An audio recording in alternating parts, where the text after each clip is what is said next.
tema del estudio, la abominación desoladora. Texto, Romanos capítulo 8, verso 14. Porque todos los que son guiados por el Espíritu de Dios, estos son hijos de Dios. Sabe que este mensaje Dios me ha estado hablando aproximadamente en un tiempo de 2 años.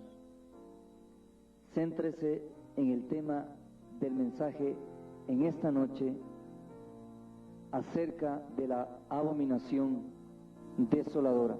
Amén. Cuando usted oye la palabra abominación, ¿qué idea tiene? ¿Qué significado tiene? Algo abominable, detestable, repudiable, algo que no debe estar en un lugar santo. Tratar sin respeto lo sagrado. Acompáñeme al libro de Daniel, capítulo 11, el versículo 21. Y le sucederá en su lugar un hombre despreciable, al cual no darán la honra del reino, pero vendrá sin aviso y tomará el reino con halagos. Verso 25. Y despertará sus fuerzas y su ardor contra el rey del sur con gran ejército. Y el rey del sur se empeñará en la guerra con grande y muy fuerte ejército, mas no prevalecerá, porque le harán traición. Amén. Deseo que usted tenga una idea de lo que el Señor nos quiere hablar en esta noche, para lo cual usted revise en su casa el capítulo 11 del profeta Daniel, donde relata una visión de la confrontación del rey del sur contra el rey del norte, prevaleciendo este último rey, es decir, el rey del norte. En el capítulo 8, desde el verso 1, nos relata la visión de un carnero y un macho cabrío, que representa la confrontación entre el rey del imperio medo-persa contra el rey de Grecia. El profeta Daniel mira en visión 2 seres. El uno tenía la apariencia de un carnero que tenía 2 cuernos. El un cuerno era más alto que el otro.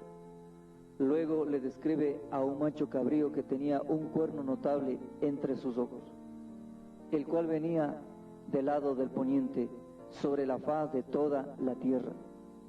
Este vino hasta el carnero de 2 cuernos y corrió contra él con la furia de su fuerza.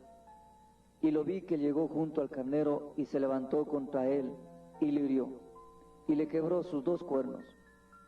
Y el carnero no tenía fuerzas para pararse delante de él. Lo derribó, por tanto, en tierra y lo pisoteó. Y no hubo quien librase al carnero de su poder. Y el macho cabrío se engrandeció sobremanera, pero estando en su mayor fuerza, aquel gran cuerno fue quebrado, y en su lugar salieron otros 4 cuernos notables hacia los 4 vientos del cielo. ¿Qué aplicación podemos sacar para la iglesia de esta historia que sucedió aproximadamente por el año 175 antes de Cristo? Hay una parte profética que nos toca como iglesia vivirla. El Señor vino a su pueblo judío, mas ellos no le recibieron. Nosotros los gentiles que nunca estuvimos en el propósito de Dios para ser salvos y para que tenga Dios un trato con nosotros. Por la desobediencia de Israel, que rechazó a su Mesías, se abrió un gran paréntesis llamada iglesia. Usted está sentado aquí gracias a eso. Y yo estoy predicando, como todos los predicadores, en el mundo entero, también gracias a eso. En la carta a los Romanos capítulo 11, verso 32 al 33, dice: ¿quién podrá entender la mente del Señor? Amén. Pues tuvo que sujetar en desobediencia a todo el mundo para tener misericordia de todos. Si Israel no desobedecía, hubiésemos caminado a la perdición. Hoy en día la nación judía tiene una venda. Están en desobediencia. Y el trato que hoy tiene el Señor es con su pueblo, la iglesia. Amén. Estamos en el último tiempo de índole profético, de tal manera que ese paréntesis abierto en la cruz del Calvario se está cerrando, y el trato de Dios con su iglesia y con todas las naciones está llegando a su fin. Por tanto, hay que congregarse y reunirse mientras podamos, esforzándonos por estar aquí. No sea que algún día de estos se le ocurra reunirse y encuentre que la puerta está cerrada, con candado. Y pregunte por los hermanitos, de lo cual nadie sabe nada. Debe saber que seremos levantados en nubes. Al sonar la trompeta, el pueblo del Señor será arrebatado. Un día de estos la iglesia va a desaparecer. Y algunos evangélicos van a querer consagrarse cuando ya la iglesia voló. Al ser arrebatada la novia, Dios deja de tener un trato con los cristianos gentiles y se va a ocupar nuevamente de Israel. Lo que el Espíritu Santo está confirmando es que la iglesia lo conforman un puñado de creyentes que están permitiendo ser perfeccionados por el Espíritu Santo, es decir, que hayan dado el fruto del Espíritu,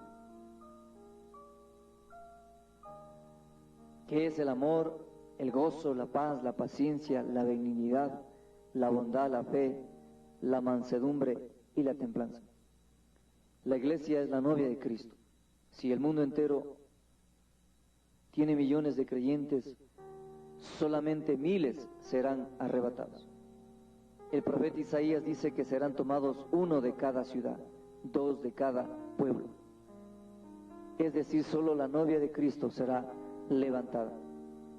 ¿Cuántos creyentes que hay en la ciudad y en toda la nación serán levantados en el arrebatamiento? Dios le da un reto en esta noche, hermano, a que usted se esfuerce a ser parte de ese grupo hermoso que será levantado. De nosotros depende ser salvos en tiempo de gracia y de misericordia. Hoy el Espíritu Santo perfecciona a la iglesia. Luego los millones de creyentes serán salvos, así como por fuego. Tendrán que dar el fruto con tormento y muerte. El Espíritu Santo levantará la iglesia y se irá con ella. En la gran tribulación no estará para redarguir al mundo ni para perfeccionar a su pueblo. Hoy el Espíritu Santo se mueve en el mundo, se mueve en los parques, en las congregaciones, en la radio y en la televisión, hablando al oído y al corazón del hombre para que se arrepienta en este tiempo de gracia. Pero en la gran tribulación estará con la novia en las bodas del Cordero, ya no estará en el mundo. Posiblemente Él se moverá únicamente dentro del creyente.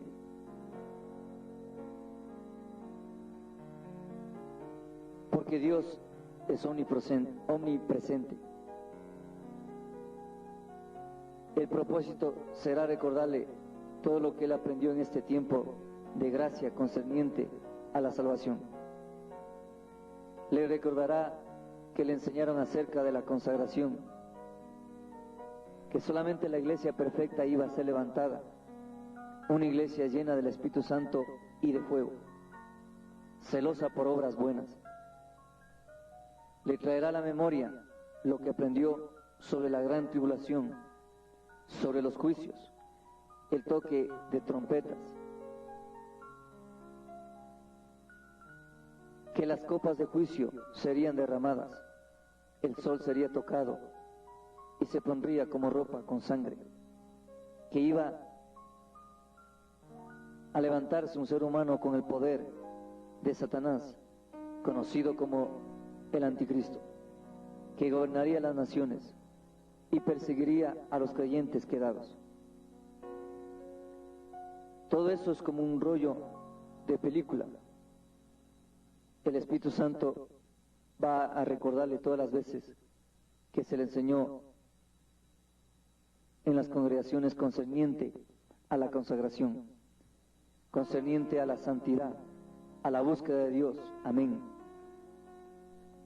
La realidad es que somos oidores olvidadizos de la palabra, y el Espíritu Santo nos dice que recordemos la palabra que Él nos da vez tras vez, porque Él nos va a llamar a cuentas de todas las enseñanzas que recibamos.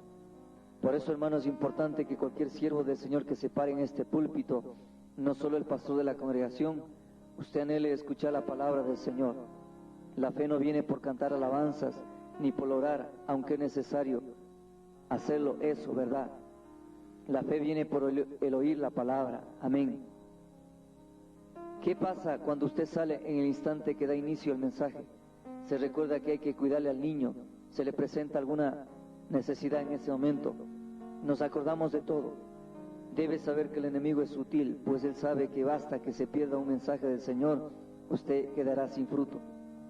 Si usted no tiene palabra de Dios morando en su corazón, ¿qué le puede recordar el Espíritu Santo? Amén. Él toma lo que hay en nuestro corazón. Cuando yo recién me convertí, era un predicador que recitaba ese versículo: abre tu boca y yo la llenaré. Y subí al púlpito, tal vez sin prepararme lo suficiente en la palabra, pensando que Dios iba a hablar por medio de mí, por lo gran consagrado que era. Pero ¿cómo toma el Espíritu Santo? Toma lo que hay en mi corazón. Amén. La palabra me dice que sea lleno del Espíritu Santo, y eso significa saltar, hablar lenguas. Ser lleno es ser lleno de Él, de lo que es de Él. Cuando usted viene a esta palabra, esto es del Espíritu Santo. En cada palabra está el Espíritu Santo. Cuando usted está lleno de la palabra, está lleno del Espíritu Santo. Cuando usted está lleno de oración, de intercesión, usted está lleno del Espíritu Santo. Amén.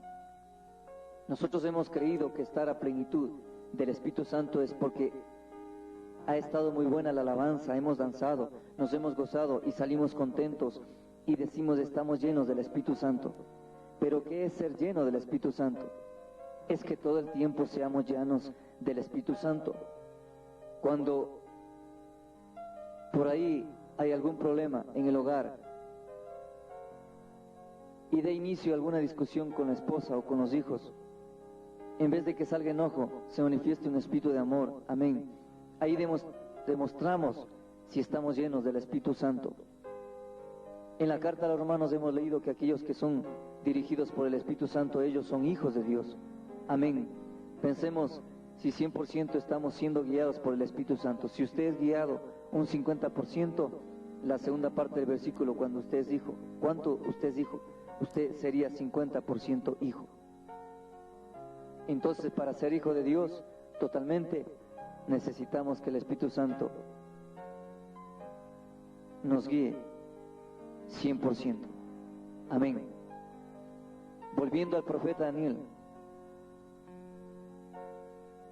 retomamos que son dos imperios representados en esos dos seres. Se quebró el gran cuerno del macho cabrío y en su lugar salieron otros 4 cuernos notables hacia los 4 vientos del cielo, aunque no con la fuerza del primer cuerno. El gran cuerno representa el rey de Grecia llamado Alejandro Magno. Los cuernos del carnero representando a los reyes de Media y Persia, llamados Ciro y Darío. Eso está en el libro de Daniel. A la muerte de Alejandro, el cuerno del macho cabrío es roto, y le suceden a su vez 4 cuernos, representando a sus 4 generales de su ejército que dividen el imperio griego, y son los que dominan a su muerte. Él fue asesinado sin heredar a ningún hijo, pues no tuvo hijos. Eso nos habla en Daniel, capítulo 11, verso 4. Nos dice que no heredaron de su línea sanguínea, sino de gente aparte de su familia.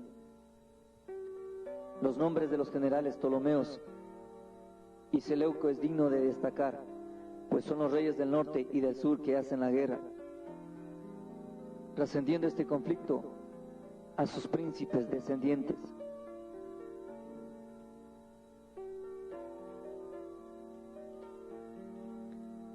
En Daniel capítulo 11:5, desde ese versículo en adelante hay una guerra entre los reyes del norte y los reyes del sur, que nos explica la confrontación bélica entre los imperios Ptolemaico y Seleucida.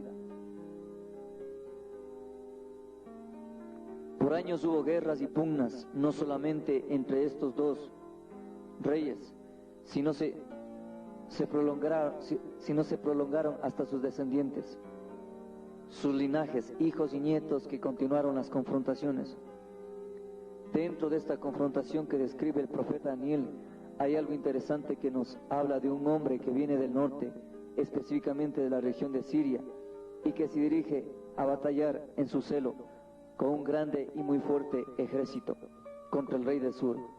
En este ir y venir de estos reyes guerreros, Jerusalén y la nación judía se vieron inmiscuidos indirectamente, porque el pueblo de Israel no podía aliarse ni al imperio sirio ni al imperio egipcio, teniendo que permanecer neutros de acuerdo a las circunstancias del rey que dominase. En una de esas confrontaciones el rey del norte llega a Jerusalén.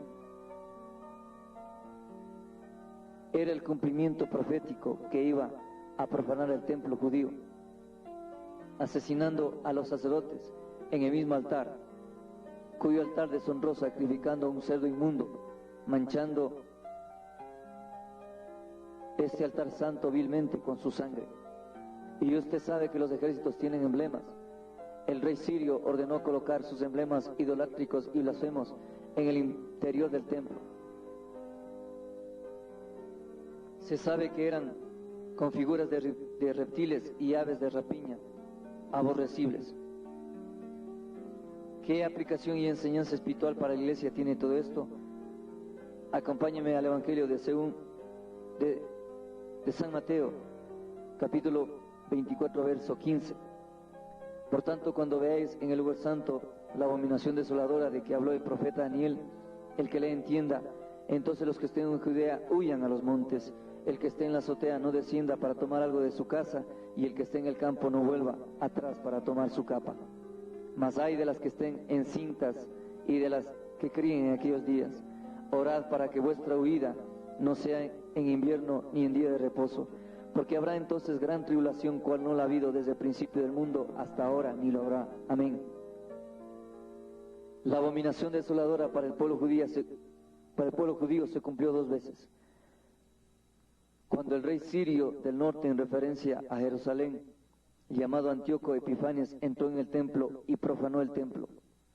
El otro cumplimiento al que hace referencia el Señor cuando nos dice que nos acordemos del profeta Daniel es cuando, en referencia a la profecía dada aproximadamente unos 70 años antes, los discípulos hacían referencia a que el templo era hermoso, adornado con oro y con piedras preciosas. Jesús les contestó que le llegaría un tiempo en que de ese templo no quedaría piedra sobre piedra que no sea destruido. Se cumplió cuando el general Tito, al mando de las legiones romanas, entró en Jerusalén y en los atrios del templo reconstruido para nuevamente profanarlo. Los soldados entraron en el santuario, un recinto sagrado que para un gentil le era prohibido por los judíos, por considerarlos inmundos. Cuando un centurión romano ruega que Jesús sane a su siervo, él se encamina a su casa, mas el centurión le rogó, diciendo que no era digno de que entre a su casa. Otro pasaje semejante cuando el apóstol Pedro se encuentra en casa de un centurión convertido a la fe judía y les dice: vosotros sabéis cuán abominable es para un varón judío juntarse o acercarse a un extranjero, pero a mí me ha mostrado Dios que a ningún hombre le llame común o inmundo. Esas son las razones por la cual para los judíos fue aborrecible y detestable que las legiones romanas, enarboladas con sus banderas y estandartes, entraran al templo. La insignia de las legiones romanas era el águila, que según la ley era considerada una ave inmunda. Jesús les había dicho a sus discípulos que cuando veáis en el lugar santo la abominación desoladora que habló el profeta Daniel, entonces los que estén en Judea huyan a los montes, y el que esté en la azotea no descienda para tomar algo de su casa, y el que esté en el campo no vuelva atrás para tomar su capa. Esto literalmente se cumplió en el año 70 después de Cristo. Siendo destruido el templo, y como dice la historia, desmenuzaron las piedras para sacar el oro y las piedras preciosas, para que se cumpla que no quedaría piedra sobre piedra. Además de destruir el templo, las legiones romanas entraron a Jerusalén, devastaron todo y mataron a filo de espada a hombres y mujeres judías. No fueron considerados los niños ni los ancianos. Las mujeres embarazadas fueron traspasadas a filo de espada, y los niños de pecho estrellados contra las paredes. Ellos estaban prevenidos para estar prestos a huir a los montes, y que nada tendría mayor urgencia que salvar sus propias vidas. El Señor les había dicho: ay de las que estén encintas y de las que críen en aquellos días, y que ellos debían orar para que vuestra huida no sea en invierno ni en día de reposo. Entremos a la aplicación para la iglesia. Acompáñeme a 2 de Tesalonicenses capítulo 2, verso 1 al 3. El apóstol Pablo, hablando a la iglesia de Tesalónica sobre el retorno del Señor, él les dijo que cuando ya esté a la puerta, nosotros podríamos saber por las señales manifestadas. Los discípulos le preguntaron al maestro: ¿qué señal habría de tu venida y del fin de los tiempos? Les dijo: oirán de guerras, rumores de guerras, terremotos, señales en el cielo. Una aplicación de esto para nosotros en este tiempo es el aparecimiento de objetos voladores no identificados en los cielos. Dijo además que los hombres desmayarían por el temor y la expectación de las cosas que habrían de sobrevenir. Desmayarían, estarían temblando solamente de pensar que le espera al siguiente día. Mira, iglesia, yo quiero despertar su conciencia, y el Señor quiere mostrar que la condición de la iglesia, por lo menos aquí en Ambato o en la nación del Ecuador, es una condición privilegiada. Si usted va de turista a Israel, se dará cuenta que ellos literalmente están con esa expectación de qué sucederá el día de mañana, porque ellos no pueden estar tranquilos caminando por las calles, no pueden irse al supermercado, no pueden viajar tranquilamente en su automóvil, debido a que ellos están en una guerra continua con los palestinos y corren el peligro de los ataques terroristas con explosivos que detonan mártires suicidas. Y estas señales se multiplicarán en gran manera, como los dolores de la mujer en parto, cuando sea más frecuente, más seguido y en más lugares, cuando sea más catastrófico, cuando la cantidad de seres humanos que muera sea mayor, estará cerca su cumplimiento. Además, Dios nos ha dado el termómetro del clima. Está siendo afectado. Hay calores y fríos extremados. Cuando más sepamos de terremotos, de inundaciones, de erupciones volcánicas, cuando se vaya esto acelerando y frecuentando cada vez más, el retorno del Señor está cada vez más cerca, a las puertas. Debemos recordar acerca de una señal manifiesta de la cual hemos sido anticipados los discípulos, y es acerca del engaño. El apóstol Pablo habla a la iglesia y dice, con respecto a la venida del Señor Jesucristo y nuestra reunión con Él, Os rogamos, hermanos, que no os dejéis mover fácilmente de vuestro modo de pensar. ¿Qué significa esto? Que si usted cree que la iglesia va a ser levantada, usted no cambie su forma de pensar. Si usted aprendió acerca de la santidad y la consagración, no cambie su forma de pensar. Amén. Nos sigue diciendo, ni os conturbéis, ni por espíritu, ni por palabra, ni por carta, como si fuera nuestra, en el sentido de que el día del Señor está cerca. El mayor engaño que vendría es con respecto a la enseñanza de que el día del Señor está cerca. Amén. Hoy, la inclinación de los directores de cine en el mundo entero de escribir sus libretos con tinte apocalíptico, lo relacionado con Lucifer y sus demonios, publicitan la venida del anticristo, etc. Si usted ha sido diligente y escudriñó la palabra, se dará cuenta que no tienen base bíblica o tuercen las escrituras para su propia perdición. Ellos contradicen temerariamente los escritos bíblicos.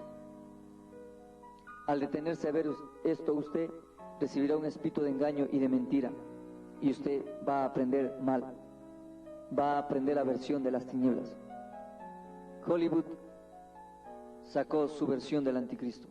Un joven llamado Damián, que tenía en la corona de su cabeza impregnado el sello satánico del 666. Pero preguntémonos si todo esto tiene base bíblica. La verdad es que es totalmente falso. Según la palabra de Dios, el anticristo le va a imitar en todo al Señor Jesucristo. Juan el Bautista preparó el camino al Mesías prometido.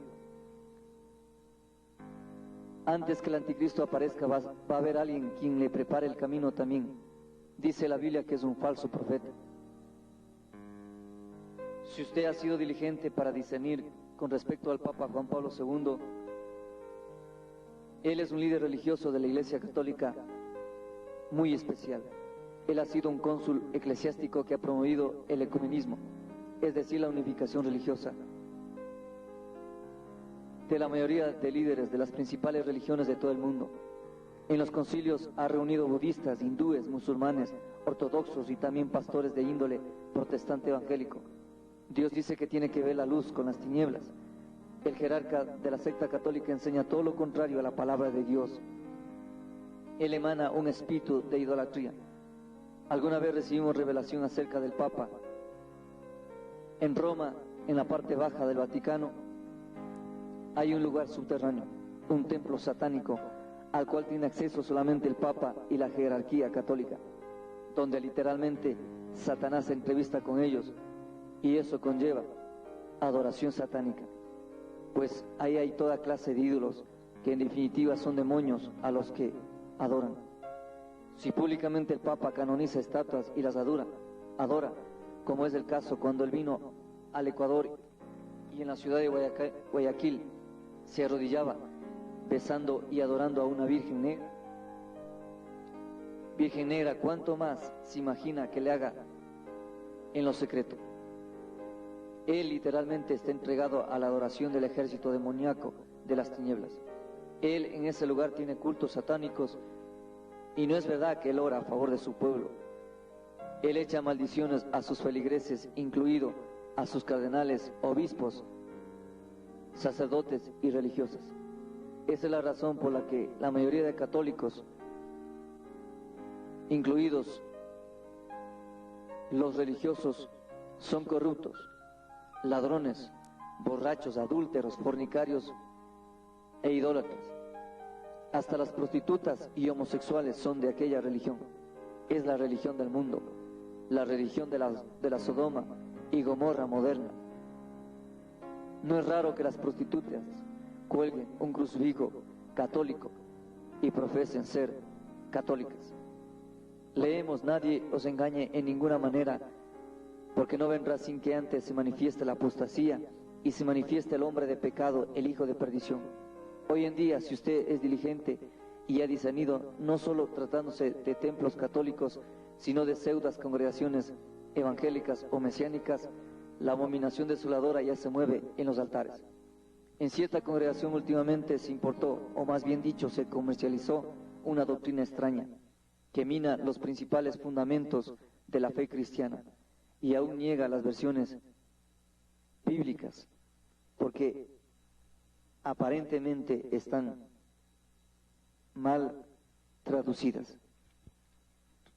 Tremenda mentira que se ha inventado el diablo.